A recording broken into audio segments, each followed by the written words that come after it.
Hello friends, welcome on my YouTube channel. आज हम DSSB 2015 के पेपर का हिंदी का सेक्शन देखेंगे, जिसके 20 क्वेश्चंस मैं पहले ही करा चुकी हूँ। आज अगले 20 क्वेश्चन सोल्व कराऊंगी। आइए देखते हैं पहला प्रश्न। पहले क्वेश्चन में क्या है कि प्रौढ़ का सही संधि विच्छेद क्या है। प्रौढ़ का सही संधि विच्छेद है प्र प्लस ऊढ़। इसमें कौन सी संधि हुई? इसमें संधि हुई गुण संधि। गुण संधि क्या होती है? गुण संधि का सूत्र जो होता है वो होता है आद गुण है। यानी कि अगर ए या आ के बाद कोई भी स्वर आ जाए, जैसे कि ई, ऊ, री, ली आए, तो उसके स्थान पर क्रमशः ए, ओ, अर, अल हो जाता है। अब इस वाले क्वेश्चन में क्या हुआ है? इसका जो बना है, ये बनी है प्र प्लस ऊढ़। इसमें हमारा ए के बाद ऊ आया है, तो ए और ऊ जोड़कर ओ बनना चाहिए था, लेकिन इसमें बन रहा है औ। इसलिए गुण संधि का अपवाद स्वरूप माना गया है। चौमासा। चौमासा में कौन सा समास है? इसमें समास है द्विगु समास। अब द्विगु समास क्या होते हैं? जिसका पहला पद संख्यावाची होता है उसी को द्विगु समास कहते हैं। चौमासा क्या बन गए? 4 मासों का समूह, इसलिए इसमें द्विगु समास है। आरोह का विलोम। आरोह का उल्टा क्या होता है? आरोह का अर्थ होता है बढ़ते क्रम में, और अवरोह का अर्थ होता है घटते क्रम में, तो इसका उत्तर हो गया अवरोह। निम्नलिखित विकल्पों में से जो चतुर शब्द का समानार्थी नहीं है वह छांटिए। अब हमें देखना है कि चतुर का समानार्थी कौन सा नहीं है। नागर भी है, पटु भी है, दक्ष भी है, लेकिन देवप्रिय, देवप्रिय चतुर का समानार्थी शब्द नहीं है। किस वाक्यांश के लिए दिया गया एक शब्द सही नहीं है? अब इसमें देखना है कि कौन सा सही नहीं है। जिस स्त्री की कोई संतान न हो, बांझ, सही है। जो बहुत बोलता हो, जो बहुत बोलता हो उसको कहा जाता है वाचाल। जबकि इसमें क्या दिया गया है? मितभाषी। मितभाषी तो उसको कहा जाता है जो बहुत कम बोलता हो, तो इसलिए ये आंसर करेक्ट हुआ। अबलो नसानी अब न नसे हो, इसमें कौन सा रस है? इसमें रस है शांत रस। ये जो पंक्तियां हैं ये तुलसीदास जी के द्वारा लिखी गई हैं। तुलसीदास जी ने इनमें बताया कि अब तक तो मैंने जीवन व्यर्थ कर दिया, लेकिन अब आगे व्यर्थ नहीं करेंगे। इसमें उन्होंने भौतिक संसार के प्रति नश्वरता, जो भौतिक संसार की नश्वरता है उसके कारण उसका मोह भंग कर दिया, जिसके बाद उन्हें शांति की प्राप्ति हुई। इसलिए यहाँ पर शांति रस का उद्भव होता है। शांत रस का स्थायी भाव क्या होता है? निर्वेद।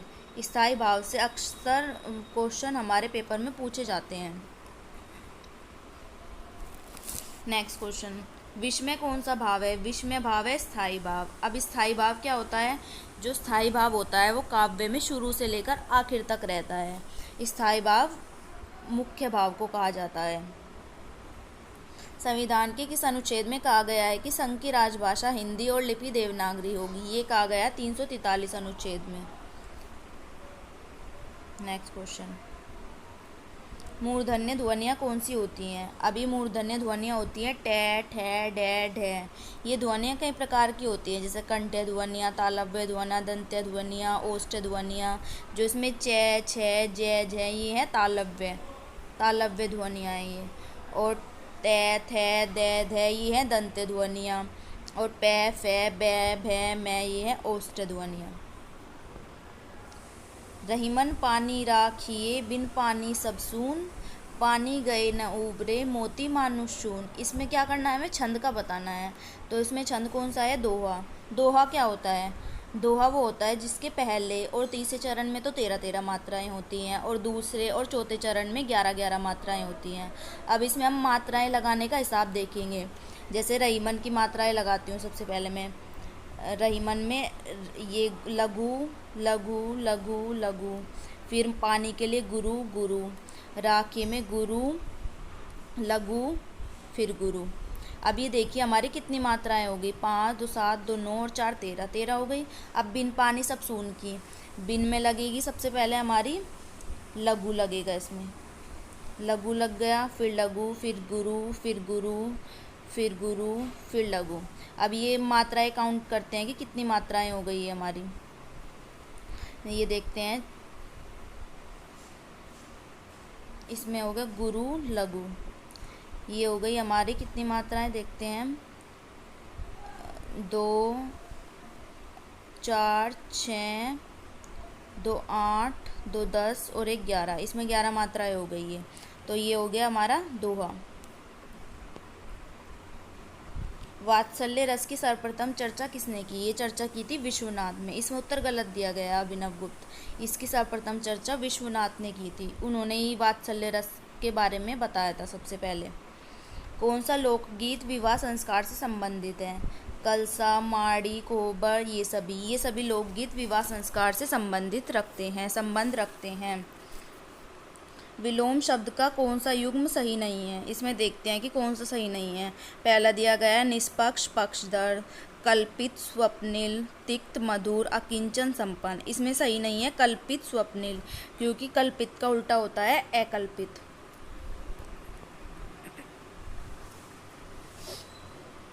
पर्यायवाची शब्दों का कौन सा युग्म सही नहीं है? इसमें देखना है कि कौन सा सही नहीं है। वसुमती धरती का होता है, मरीचि किरण का होता है, वाजी सिंह का न होकर घोड़े का होता है, इसलिए ये सही नहीं है। अनेकार्थी शब्दों का कौन सा युग्म सही नहीं है? इसमें हमें देखना है कि कौन सा सही नहीं है। तो इसमें नाना, अनेक, माता के पिता सही है। आयन का अर्थ लिखा हुआ है दिशा और वन, जबकि आयन का अर्थ होता है चलना, मार्ग इत्यादि, इसलिए ये आंसर गलत है। निम्नलिखित में से कौन सा छंद अर्ध सम्मात्रिक छंद नहीं है? अब इसमें अर्ध सम्मात्रिक छंद देखना है। अर्ध सम्मात्रिक छंद नहीं है चौपाई, क्योंकि चौपाई के 4 चरण होते हैं, प्रत्येक चरण में 16-16 मात्राएं होती है, जबकि दोहा, सोठा, बरवे ये सब अर्ध सम्मात्रिक छंद है। सोठा दोहे का उल्टा होता है। नरेश सो रहा था वाक्य में कौन सा काल है? अब इसमें काल देखकर आप बता सकते हैं आसानी से कि भूतकाल है, लेकिन सभी ऑप्शंस में भूत लिखा हुआ है। अब हमें इनमें से भूतकाल के जो भी प्रकार हैं उनमें से छांटना है हमें।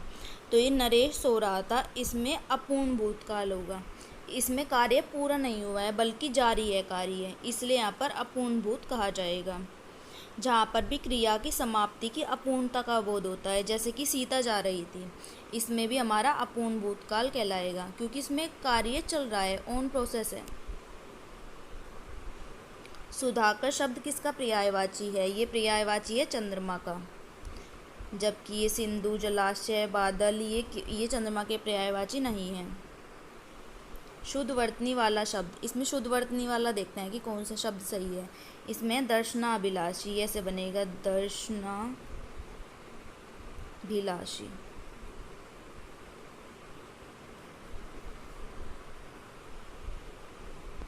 शुद्ध वर्तनी वाला शब्द, इसमें कौन सा है शुद्ध वर्तनी वाला शब्द? इसमें जैसे कि हम देख सकते हैं कि ए और बी में कुछ भी अंतर नहीं है, बिल्कुल सेम टू सेम बने हुए हैं, तो ये दोनों ही ऑप्शंस इसके बिल्कुल सही होंगे। अतिशोक्ति ऐसे ही बनता है जैसे ए और बी में बना हुआ है, तो इसका आंसर यही होगा।